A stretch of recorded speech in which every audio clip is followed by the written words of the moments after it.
تم احتجاز يعني للأسف يعني كم لا بأس به من الوثائق اللاجئين السوريين. وبالتالي هنالك مخالفة صريحة للقانون الدولي. هو عم يعطيني وثائقي، بس بدل ما يعطيني اياهم ببلاش عم يعطيني اياهم من خلال لفة مشان ياخذ قرشين عليهم.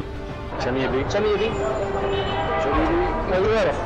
يعني كم يبي يعني 15 16 وتاخذ 15 دينار تبعي ايش بدي اسوي؟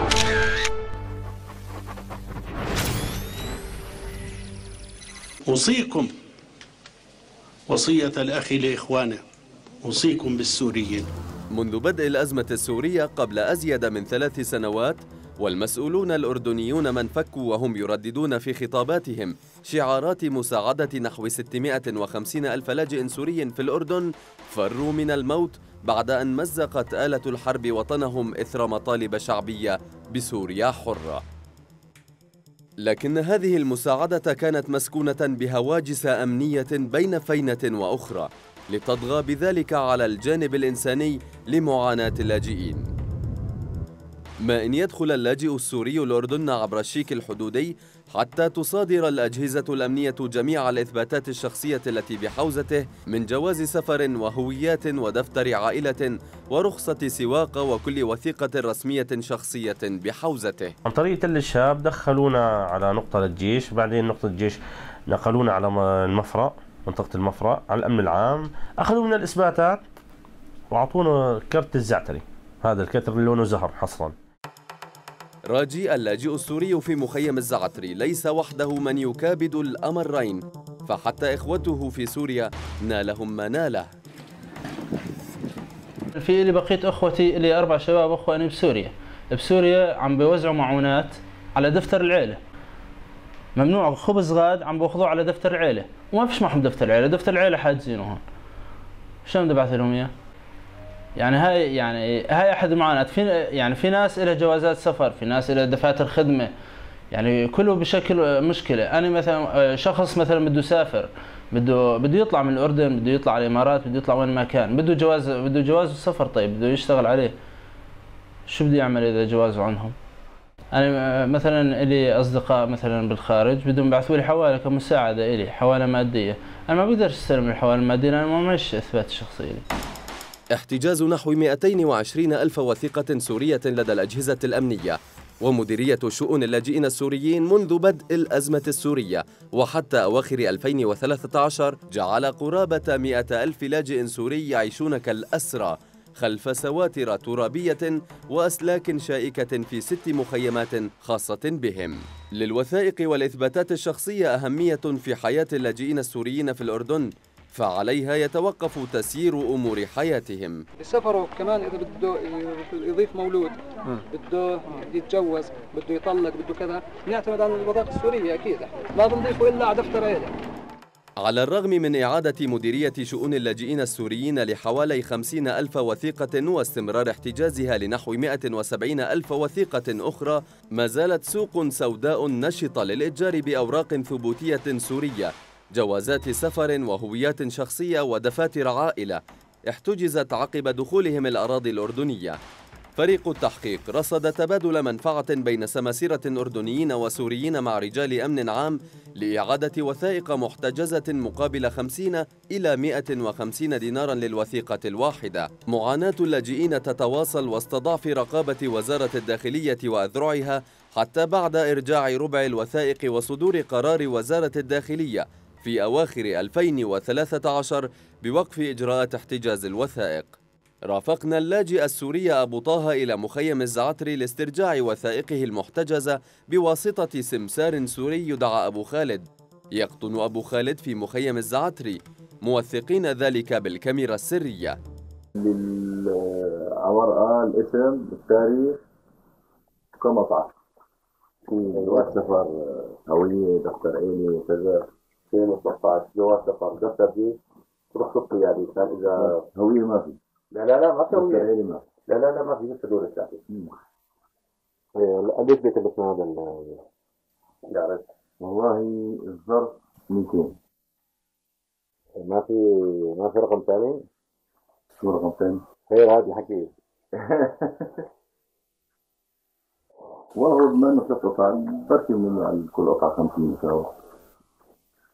السمسار أبو خالد يبرر التكلفة العالية لاسترجاع وثائق أبو طه بتقاسم المبلغ مع من يتعاون معهم. والله يا طه أنا بتعرف يعني أنا كل هالشغلة يلا يطلع لي 5 دنانير مثل ما بقولوا، أما الهبة الكبيرة هنا اللي بيقاسم من بعض. هو بيعطي هلا هو أكيد يعني بياخذ له مو أكثر من 50 أخذ له. في معه يمكن الضابط المسؤول عنه. انطلق السمسار أبو خالد إلى مركز رباع السرحان مكان حجز الوثائق لاستعادة وثائق أبو طه. انتظرنا مع أبو طه في هذا الكرفان قرابة 1:30 ليعود وبحوزته الوثائق. حصل خلي واحدة واحدة. ما بدي أعطيك. والله شوف بنتي 19 هاتي. أنا والله إذا أقول لك يطلب بلا قديش لها إياها؟ والله ما بدي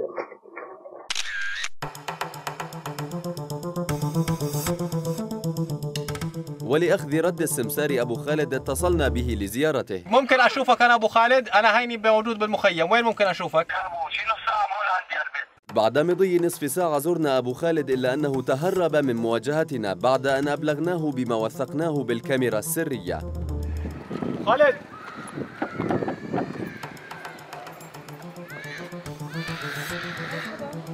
خالد مش هون؟ وين راح خالد؟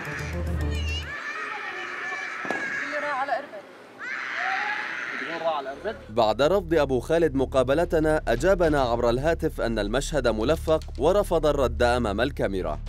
الكاميرا إني أتصور كمان الثاني طالعني على التلفزيون يعني؟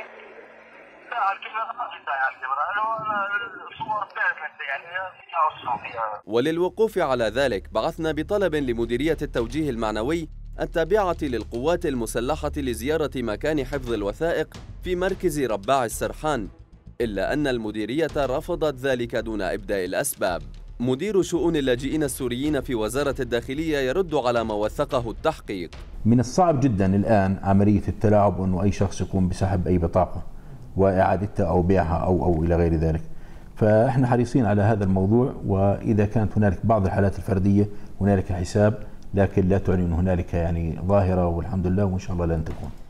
وثق فريق التحقيق معاناة 8 لاجئين سوريين استرجعوا وثائقهم الثبوتية مقابل مبالغ مالية بسبب حاجتهم الماسة إليها، إضافة إلى تعقيدات استردادها عبر القنوات الرسمية وعدم وجود تعليمات واضحة بذلك. نحن بنعطيك صورة طبق الأصل عن الإثباتات فقط، وقت بتجيب لنا كرت الزيارة أبشر نعطيك الأوراق الرسمية. قلنا ما في مشكلة، قدمنا الطلب. طبعا هذا الطلب صار له هلا لتاريخ اليوم شهر كامل، رحت أول مرة بعد 10 أيام بالضبط يعني، قال ما إجا شيء. راجعنا يوم الثلاث الجاي، راجعناهم يوم الثلاث الجاي، قال ما إجا شيء. هاي شغلته وعملته صارت يعني، بس روح وارجع روح وارجع وعلى الفاضي. عن طريق شاب بيع طالب اعطاني 100 دينار، كان رقم وصل زهري، اعطاني الرقم، عن طريق الرقم هذا ما في مدة أسبوع كان الجواز بيدي، طبعا مقابل 100 دينار. حطت الفكرة براسي، قلت بدي أجيب الوثائق وجبت الوثائق. كيف جبتها؟ كمان من طريق سمسار. خبرني كيف الحكاية صارت هاي؟ حكيت مع واحد صاحبي جابن هو الوثائق، أخذني على السمسار نفسه على الزعتري، كمان من حدود ساعة ونص جاب لي الوثائق، 6 وثائق. قد ايه دفعت له على الوثائق؟ على كل وثيقة 50. في حالات محدودة جدا تم إحالتها للجهات التحقيقية بالأجهزة الأمنية المختلفة، والبعض منهم طرد من الخدمة، والبعض الآن بقضي عقوبته بالسجن بالمراكز الإصلاح. المفوضية السامية لشؤون اللاجئين تنفي وجود بيع لوثائق اللاجئين السوريين، لكنها تكتفي بالتلميح إلى عدم قانونية احتجاز وثائق اللاجئين السوريين. في الوضع المثالي ينبغي أن يمتلك اللاجئون وثائقهم الخاصة بهم، لأن ذلك يسهل أمر الرجوع إلى سوريا، كما يجب ضمان وجود وثائق تضمن لهم الإقامة القانونية في الأردن. حجز الوثيقة أقرب إلى جزاء صفة، وبالتالي هنالك مخالفة صريحة للقانون الدولي. الإجراء كان أمني بحت بغض النظر كنا موقعين على اتفاقيات أو غير موقعين على اتفاقيات. طبعا احنا دولة تحترم الاتفاقيات والقوانين معروف عنا. صحيح انه مش موقعين على اتفاقية ال51 اتفاقية جنيف لأسباب تتعلق باللجوء الفلسطيني، وبالتالي حجز الوثيقة في حالة اللجوء لا يتعارض مع المركز القانوني للاجئين. تعتبر أيضا مخالفة للاتفاقيات الدولية لحقوق الإنسان التي تتحدث عن حق الإنسان في التنقل، فالإنسان من حقه أن يتنقل ولم تتحدث عن المواطن، فبالتالي أيضا حق الإنسان في الشخصية القانونية حسب العهد الدولي الخاص بالحقوق المدنية والسياسية، وطبعا الأردن مصادق عليه ودون تحفظ، وبالتالي لا يجوز أن نخالف هاتين أو هذين الحقين. قد لا تكون هذه المخالفة الوحيدة للقانون الدولي في ظل تنامي دور السماسرة في استخراج بطاقة الخدمة الخاصة بالجالية السورية من خلال تعاونهم مع رجال أمن عام. بطاقة الخدمة الخاصة بالجالية السورية أو ما يعرف بالبطاقة الأمنية تصدرها المراكز الأمنية المنتشرة في أرجاء المملكة للتعريف بالسوري وتسهيل معاملاته اليومية. توجهنا إلى مدينة إربد شمال الأردن لمقابلة أنس سوري الجنسية يعمل على استخراج البطاقات الأمنية بالتعاون مع رجال أمن عام. في شارع الجامعة بمدينة إربد التقينا أنس بصحبة زبونه السابق. طلبنا من أنس إصدار بطاقة أمنية خاصة بالجالية السورية للزميل الأردني مصعب الشوابكة، موثقين ذلك بالكاميرا السرية. شميبي ما يعرف أنا شميبي يعني 15 16 وتاخذ 15 دينار تبعي، ايش بدي اسوي؟ والله بقول لي هالدينار والله لبس الشرش انا انت النص لك صار هيك قديش بعطيه مصاري؟ هالمرات وصلوا 1000 و2000 دينار دينار مفروض دينار. بعد أسبوع ذهبنا إلى بيت أنس في إربد بحسب طلبه. استلمنا البطاقة الأمنية لزميلنا مصعب مقابل 16 ديناراً. كيف معصرات تسلط عادي أنا سنة 5 ليرة والله أنا بس حاولنا أخذ رد أنس على مجمل ما وثقناه، لكننا فقدنا الاتصال به. ومن خلال مصادرنا في مديرية الأمن العام تأكدنا أن البطاقة غير مزورة ومدرجة على نظام البطاقات الخاصة بالجالية السورية. يرد مدير مديرية شؤون اللاجئين على هذه الحادثة. احنا الآن نخرج عن الهدف من المقابلة، احنا نحكي عن الوثائق السورية. انت بتحكي عن حالات تحقيقية معينة، إذا في أي حالة تحقيقية معينة أنا ما بقدر يعني أتابع كل قضية الآن وأنا قاعد معك، فإذا في أي حالات تحقيقية معينة وأنت يعني مواطن أردني ومعني بالأمن الدولة الأردنية، أرجو أنك يعني إما بتطلعنا عليها يعني لاحقا أو أنك أنت بتراجع المركز الأمني المختص وبتبلغ عنها. استنادا على قانون ضمان حق الحصول على المعلومات، طلبنا من وزارة الداخلية تزويدنا بعدد أفراد الأمن العام الذين تم ضبطهم بتهم بيع وثائق سورية محتجزة أو بتهمة إصدار بطاقات أمنية بطرق مخالفة. وزارة الداخلية لم تجب عن 15 سؤالا من أصل 24 تستفسر عن علاقة رجال أمن مع سماسرة بما يتعلق بوثائق السوريين وهوياتهم. عدم إجابة وزارة الداخلية دفعنا للتظلم لمجلس المعلومات استنادا للقانون، لكن المجلس قرر رفض التظلم بحجة أنها بيانات لا يمكن الكشف عنها. وثائق محجوزة وأخرى تباع وتشترى وغيرها مفقودة، عقوبات مزدوجة يدفع ثمنها اللاجئ السوري بلا ذنب اقترفه. دبروا حالهم، أنا ما سلمتهم إياهم إيدهم، يا أخي جيبوا لي إياهم هني، ليش أنا أساسا حتى أدفع؟ ليش حتى أدفع رشوة؟ ولذلك هذا هو سبب رفض فكرة الحجز، أنه رفض فكرة الحجز تجعل الشخص عرضة أكثر للانتهاك. أنا بدي حل لمشكلتي. يا أخي يصبوا هني مشكلتهم، ما ضيعوا الإثباتات، يا أخي أعطوني جواز سفر الأردن مؤقت خليني أسافر فيه أطلع. ما ذنبي هاي الموضوع، أنا ما ذنبي. ما هن ضوعوا لي إثباتاتي ولا أنا ضوعتهم؟ بالعكس هلا وقت أنا بسلم إثباتات لحكومة يعني بين إيدين أمينة.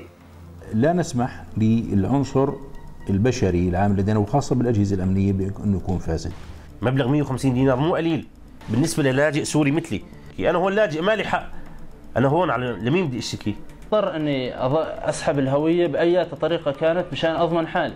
إذا كان الشخص ليس لديه وثائق فعلي أن أسهل له الإجراءات، فما بالك إذا كان لديه وثائق لدى السلطات الأردنية ولكن محتجزة.